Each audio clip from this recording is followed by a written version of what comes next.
Assalamualaikum warahmatullahi wabarakatuh. Apa kabar adik-adik kelas 4 yang sedang belajar di rumah? Semoga selalu sehat dan semangat.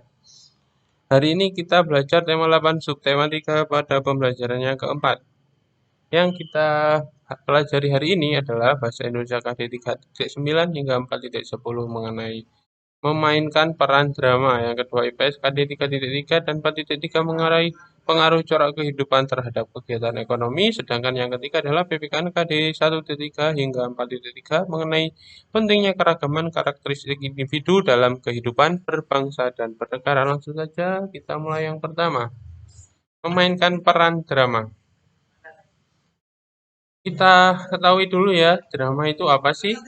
Drama adalah karangan yang berisi realita kehidupan, watak serta tingkah laku manusia melalui peran dan dialog yang dipentaskan. Jadi, drama di sini adalah suatu karya sastra atau karya seni yang dimana di dalamnya itu ada peran dan dialog yang dipentaskan. Jadi, ada interaksi dan ada suatu tokoh yang diperankan oleh pembawa cerita dalam suatu drama. Mirip-mirip seperti sinetron seperti itu kan ya. Dia berperan sebagai apa, terus dia berbicara tentang apa kan seperti itu. Itu adalah drama. Terus unsur pembangun drama antara lain yakni drama itu disusun atas tokoh, penokohan, latar, tema, dan amanat.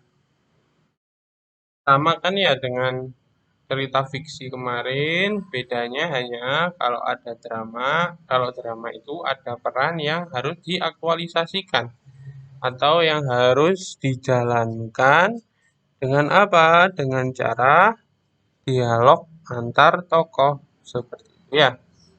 Terus bagaimana cara memerankan drama dengan baik? Yakni memperhatikan teknik vokal, artikulasi, intonasi, acting, blocking, kekompakan, dan improvisasi. Vokal di sini meliputi ini ya pengucapan. Masih berkaitan dengan artikulasi, yakni ini ya eh, kesesuaian mulut kita dengan apa yang di yang diucapkan. Jadi sehingga yang kita ucapkan itu nantinya akan jelas. Terus intonasi. Ini di sini penekanan ya. Kalau dramanya itu kan ini biasanya ada dialog-dialog yang keras gitu ya. Dialog-dialog yang kuat itu namanya intonasi ya. Terus acting, bagaimana acting yang baik itu? Acting yang baik adalah yang dimana menempatkan dirinya itu seakan-akan tidak berakting. Itu namanya acting yang baik. Terus blocking. Blocking itu ini ya, kalau di dalam dunia jurnalistik berarti ini bagaimana letak penghadapan tokoh dari sorot kamera. Jadi kalau dalam drama ini kita itu tidak boleh membelakangi ya, membelakangi penonton. Kan harus jelas apa yang kita lakukan, yang kita katakan pada suatu drama itu nantinya bisa kelihatan oleh penonton di depan kita. Terus kekompakan harus ada interaksi ya antar tokoh, harus ada hubungan yang baik hingga terjadi harmoni dalam suatu pementasan drama. Juga perlu improvisasi. Ini kaitannya dengan kepribadiannya orang yang memerankan itu. Bagaimana improvisasi yang baik itu, terus kan berkaitan ini juga pembawaan peran sesuai dengan ini ya, berbeda-beda pokoknya tentunya ya. Improvisasi antar pemeran itu pasti berbeda-beda. Ada yang greget, ada yang tidak seperti itu ya. Terus bagaimana sih contoh teks drama itu? Ini ya, ada dua jenis. Yang pertama itu narasi dari narator ya, orang yang membawakan cerita. Di tengah kebingungan, sementara angin masih bertiup kencang, menerbangkan lebih banyak lagi atap pondok mereka. Dia menoleh ke kamar kakak tertua, tapi kamar itu pun kosong. Terus ada tanda petik di sini. Ini menunjukkan bahwa dua jenis kalimat ini berbeda ya. Ada yang tidak dipetik dan ada yang dipetik. Tadi kita bahas ya, apa itu? Yang pertama adalah kramagung. Kramagung itu dialog atau monolog yang harus diucapkan. Ini berarti yang ini ya, kita kembali lagi. Nih, yang ini namanya kramagung ya. Ingat-ingat ya, yang diapakan, yang dikatakan, yang didialogkan namanya kramagung. Sedangkan kalau wawancang itu petunjuk perilaku, tindakan atau perbuatan yang harus dilakukan. Kalau di sini ini namanya wawancang ya. Ingat-ingat ya, wawancang itu yang tidak dipetik yakni tingkah lakunya, sedangkan kramagung yang diucapkan atau kata-katanya. Seperti itu ya. Ingat-ingat. Coba ya kalian baca teks drama Si Lancang di halaman 92 di buku PR kalian. Terus kalian tandai kramagung dan wawancangnya. Setelah itu kalian juga identifikasi unsur pembangun ceritanya. Dan ini yang paling penting dari drama ya. Coba berlatih memerankannya dengan teman atau orang tua kalian di rumah ya. Kita lanjut pembahasan kedua yakni IPS mengenai pengaruh corak kehidupan terhadap kegiatan ekonomi. Pengaruh kehidupan. Dalam melakukan kegiatan ekonomi untuk memenuhi kebutuhan sehari-hari, manusia melakukan kegiatan ekonomi yang beragam. Setuju ya dengan pernyataan ini? Semua orang itu melakukan kegiatan ekonomi dalam rangka memenuhi kebutuhan hidupnya. Kegiatan-kegiatan tersebut sangatlah banyak ragamnya ya. Disesuaikan dengan apa? Dengan corak kehidupan di sekitarnya ya. Contoh, kita kasih contoh ini ya. Di sekitar tempat wisata, umpama wisata Umbulan itu ya. Di sana ternyata banyak wisatawan kan ya. Wisatawan itu perlu sesuatu yang khas dari sana. Terus orang-orang sekitar itu mikir, kira-kira apa ya yang bisa saya jual untuk mereka yang jauh-jauh datang ke sini? Yang khas di sini apa ya? Nah, ada produksi di sana ya. Produksi apa? Barang kerajinan seperti ini ya. Barang, oh maaf yang ini, produksi barang kerajinan yang ini. Sedangkan kalau orangnya sendiri yang memasarkan kan biasanya nggak punya toko ya. Terus orang yang punya toko itu membeli dari sini ya, terus dijual seperti itu. Jadi itu adalah distribusi. Jadi tempat wisata itu mempengaruhi kegiatan ekonomi menjadi apa? Masyarakatnya produksi barang-barang ini ya, barang-barang kerajinan juga distribusi yakni menjual barang-barang kerajinan tersebut.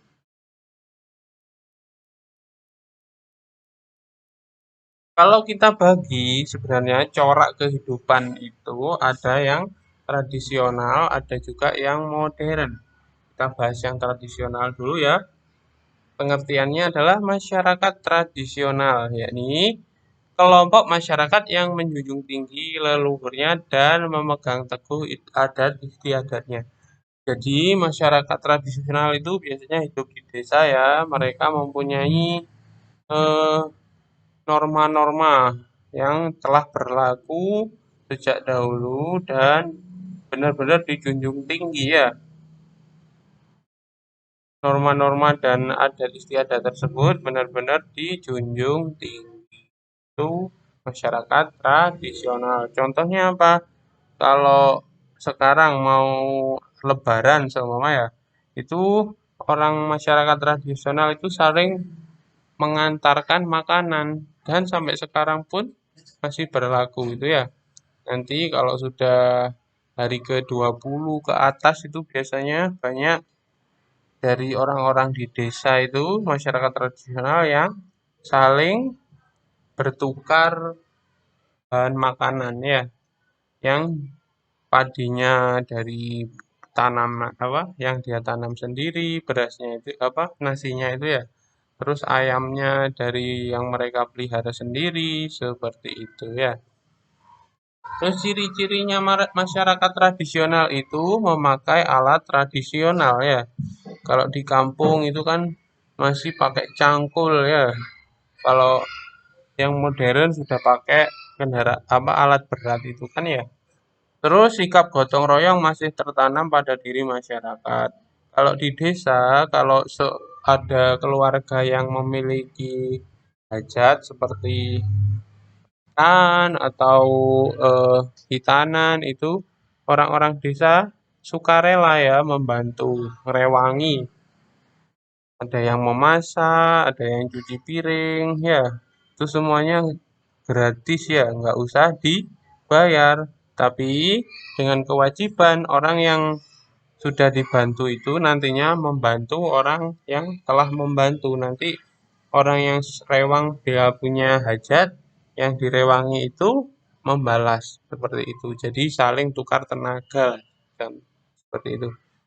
Yang ketiga adalah mayoritas bekerja sebagai petani. Jelas ya kalau di daerah-daerah tradisional itu kan pedesaan ya.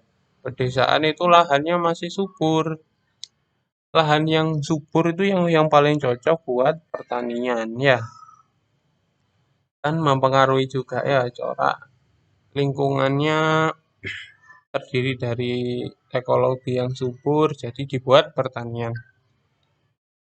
Sedangkan kalau masyarakat modern itu pengertiannya adalah masyarakat yang telah mengalami perubahan baik dalam bidang ilmu pengetahuan maupun teknologi.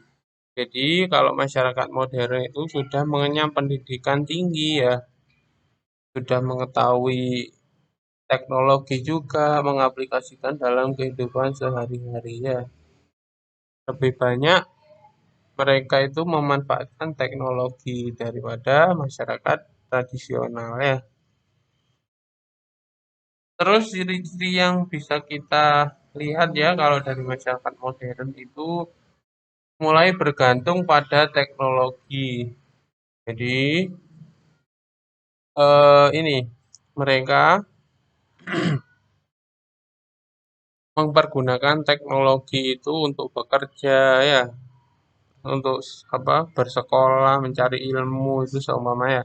Nah, itu sangat bergantung. Jadi seumpama ada gangguan pada sistem teknologi seperti contoh jaringan internet terputus itu agak menjadi pukulan ya buat masyarakat modern karena telah bergantung pada teknologi. Yang kedua adalah cara berpikir lebih rasional. Mereka dididik sampai perguruan tinggi kan ya. Di perguruan tinggi itu diajari caranya bagaimana berpikir yang rasional seperti itu. Terus adanya jarak sosial.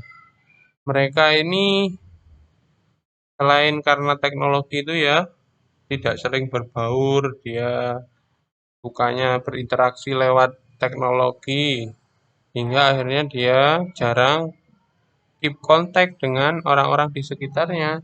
Dia tidak aware terhadap, tidak peduli terhadap lingkungannya. Itu ciri masyarakat modern hingga mereka cenderung individualistis ya. Mereka asik dengan hal-hal lain, tapi tidak bersosialisasi. Itu ciri masyarakat yang modern. Itu ya pembahasan IPS. Kita lanjut pada pembahasan PKN, pentingnya keragaman, karakteristik individu dalam kehidupan berbangsa dan bernegara. Dalam suatu negara itu ada yang namanya, pastikan ada yang namanya perbedaan. Perbedaan itu harus direkatkan dengan apa? Dengan toleransi, yakni merupakan sikap saling menghargai antar sesama. Ya, dengan toleransi, kerukunan negara bangsa kita dapat terwujud. Seperti itu ya.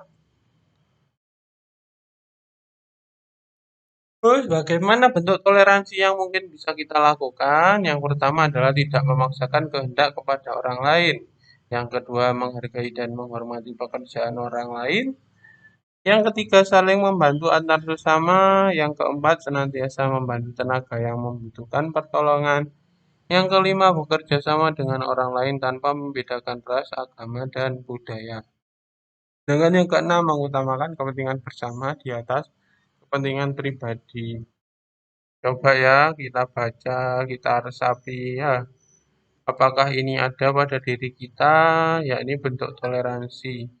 Bentuk toleransi apabila kita benar-benar laksanakan itu akan membuat rukun ya. Rukun dalam keluarga, rukun antar warga ya. Sampai rukun antar bangsa ya. Hingga terjadi kerukunan di negara, ya ini negara kita Indonesia ya. Terus manfaat adanya keberagaman apabila kita melakukan toleransi itu apa sih? Yang pertama menciptakan identitas bangsa di atas apa? Kebudayaan asing ya. Jadi kita saling belajar budaya-budaya lain di negara kita ya, sehingga kita lebih cinta pada negara kita. Tidak malah cinta kepada kebudayaan asing ya. Toh kebudayaan asing itu belum tentu cocok dengan budaya kita tentunya ya. Kita harus memiliki ini ya, saringan yang kuat. Biasanya kan budaya-budaya negara lain itu kan tidak cocok bahkan buruk. Kita harus memiliki saringan yang kuat ya. Terus yang kedua adalah meningkatkan pendapatan nasional ya. Stabilitas dan keamanan negara terjaga. Terus bisnis dan ekonominya berputar, rodanya lebih cepat hingga pendapatan nasional naik dan rakyat pun lebih sejahtera. Terus menumbuhkan sikap nasionalisme. Jadi kita sadar bahwa negara kita dibentuk dengan bangsa-bangsa yang berbeda, mau bersatu dengan apa perjanjian bahwa negara yang akan didirikan bersama. Terus daya tarik pariwisata. Negara kita itu kan kebudayaannya sangat banyak ya. Itu kalau dikemas dalam suatu ini ya, jualan pada orang-orang asing, bule-bule asing itu sebenarnya mereka senang ya budaya-budaya itu. Coba ya nanti kalian kalau sudah kembali ke masyarakat, coba daya tarik yang kita punyai ya ini kebudayaan ini kalian promosikan kepada mereka-mereka hingga mereka mau berkunjung ke Indonesia ya. Terus memupuk sikap toleransi kembali lagi ya. Keberagaman harus dipupuk dengan apa? Dengan sikap kita. Sikap kita harus bertoleransi. Terus sebagai alat pemersatu bangsa. Di sini keberagaman itu kan eh, bisa jadi ini ya bumerang, ketidaksamaan, perbedaan itu ya. Namun kalau di negara kita yang mempunyai dasar negara Pancasila ini, perbedaan justru menjadi alat pemersatu bangsa. Seperti itu ya. Mungkin pembahasan kita selesai di sini. Apabila ada pertanyaan, langsung saja melalui Google Classroom ataupun WhatsApp. Kurang lebihnya mohon maaf, semoga bermanfaat dan saya akhiri wassalamualaikum warahmatullahi wabarakatuh.